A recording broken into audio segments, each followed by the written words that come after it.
Assalamualaikum warahmatullahi wabarakatuh. Alhamdulillahirabbil alamin. Allahumma shalli ala sayidina Muhammadin. Teman dan sahabat semuanya yang dimuliakan oleh Allah Subhanahu wa taala. Kita melanjutkan kajian kita di dalam kitab Fathul Mu'in, masih di dalam pembahasan pelaksanaan zakat. Jadi tema fokus kali ini adalah orang-orang yang berhak menerima zakat, yang 8 golongan itu. Qala al-musannifu rahimallahu ta'ala nafa'anallahu bihi wa bi'ulumihi fi dalani amin. Fakir telah dibahas, miskin telah dibahas, sekarang wala amilu, dan adapun amil. Kasa'in ialah seperti pekerja. Wahwa adapun amil, man ialah orang. Ya ba'asuhu yang mengirim kepada amil. Al-imamu siapa imam. Li akhzi zakati untuk mengambil zakat. Waqasimin dan seperti membagi atau tukang bagi zakat, wahasyirin dan para pengumpul zakat, la qodin bukan kodi, bukan seorang kodi. Jadi amil itu menurut kitab ini adalah seperti pekerja yang memang amil itu orang yang disuruh imam atau orang yang diperintahkan imam untuk mengambil zakat, membagikan zakat, dan mengumpulkan zakat. Nah, itu adalah amil. Nah, jadi amil memang ditunjuk oleh imam atau pemerintah. Itu amil yang sebenarnya, bukan amil-amil yang seperti kebanyakan di saat ini adalah amil di musola, misalkan panitia zakat di musola atau di masjid, itu adalah bukan amil yang sebenarnya, itu adalah sukarelawan. Dan orang-orang seperti itu ya kalau dia kaya, ya dia tidak berhak menerima zakat. Nah, seperti itu. Itu adalah sukarelawan bukan amil. Nah, karena tidak ada penunjukan khusus dari imam atau pemerintah. Seperti itu ya. Wal mu'allafatu, dan orang mu'allaf. Wal mu'allaf. Nah, sekarang selanjutnya adalah mu'allaf. Wal mu'allafati qulubuhum ya kalau di Al-Qur'annya. Ini adalah al-mu'allaf. Para mu'allaf. Siapa itu man? Ialah orang aslama yang masuk Islam. Siapa man? Waniyatuhu, dan adapun niatnya siman dha'ifatun ialah lemah. Nah, nih.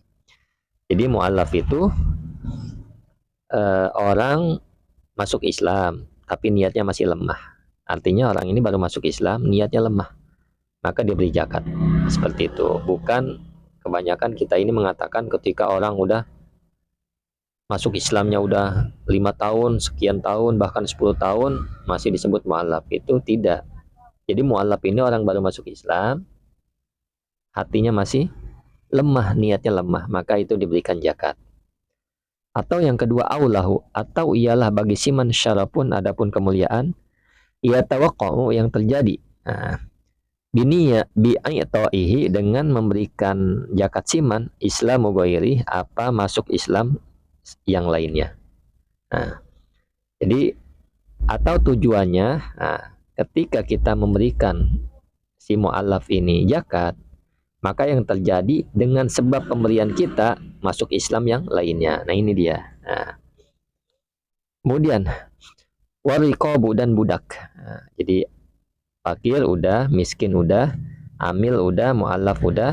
Nah, sekarang riqab, budak ya. Nah, yang kelima.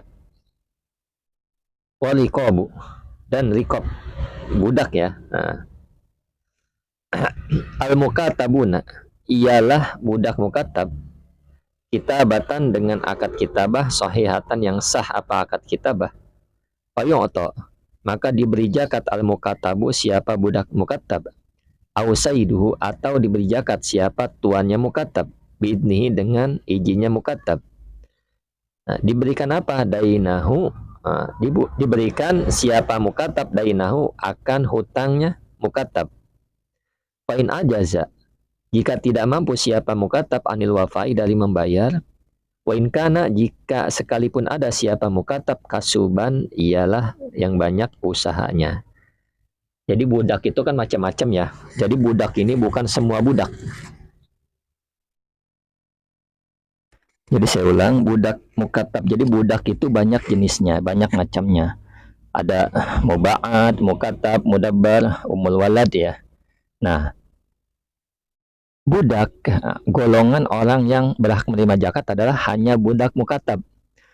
Budak mukatab itu adalah budak yang dijanjikan oleh tuannya. Misalkan kalau kamu punya uang 50 juta dalam waktu 5 bulan kamu bisa membayar nyicil ke saya, kamu merdeka. Nah, budak yang seperti ini adalah yang berhak menerima zakat. Seperti itu ya, mudah-mudahan dapat dipahami. Baik memberikan ke budak tersebut, si mukatab tersebut, atau ke tuannya. Atas izin si mukatab ya, atau ke tuannya. Diberikan akan hutangnya, ya diberikan. Jadi diberikan ke mukatab biar membayar ke tuannya. Atau diberikan ke tuannya biar lunas, seperti itu ya. Kalau memang si mukatab tidak mampu membayar, ataupun walaupun mukatabnya ini banyak usahanya, tetap berhak dia menerima zakat. Kemudian Allahumma sholli ala sayyidina Muhammad wa ala ali sayyidina Muhammad. La min zakati saidihi. Tidak dari zakat tuannya. Libaqaihi, karena tetapnya mukatab ala milkihi, atas miliknya si Said. Jadi pengecualian budak mukatab tidak boleh diberi zakat dari zakat tuannya. Kenapa ya, Ya karena punya tuannya. Nah, seperti itu ya. Karena punya tuannya. Jadi mukatab tidak boleh diberi zakat dari zakat tuannya, ya karena masih berlanjutnya mukatab dalam kepemilikan tuan. Artinya masih milik tuannya. Seperti itu, makanya nggak boleh. Masa punya dia diberi ke dia lagi, kan itu. Seperti itu. Nah, jadi yang perlu dipahami itu ya. Nah, tinggal golimin, kemudian fisabilillah dan ibnu sabil. Kita jelaskan di pertemuan yang akan datang. Mudah-mudahan apa yang disampaikan bermanfaat bagi para jamaah sekalian. Kalau memang ada pembacaan kami yang kurang teliti atau kurang jelas ya, atau keliru, mohon dimaafkan dan mohon dikoreksi ya, karena memang manusia adalah tempatnya salah dan lupa, seperti itu. Syukron ala ihtimamikum. Assalamualaikum warahmatullahi wabarakatuh.